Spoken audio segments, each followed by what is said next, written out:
வாரம் டபுள் எவிக்ஷனுக்கு தயாரா இருக்கு. நிறைய பேர் முழுமையா இங்க பங்கேற்க வந்த மாதிரி தெரியல. உங்களுக்குள்ளேயே கூடி ஒருத்தரை செலக்ட் பண்ணி நீங்க எவிக் பண்ணலாம். என்னென்ன சொல்றோம் பாருங்க. சீக்கிரமா பண்ண சொன்னாரு. அடங்கப்பா, இது உலக நடிப்புடா சாமி.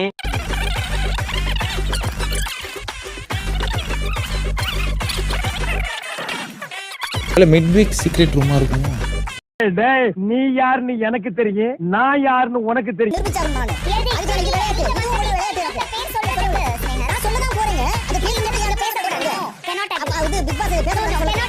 நான் கொடுத்த டாஸ்க் தான், பிக் பாஸ் கொடுத்த டாஸ்க் இல்ல.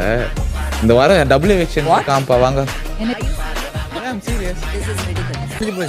பாருங்க பிராங்க் ஷோ.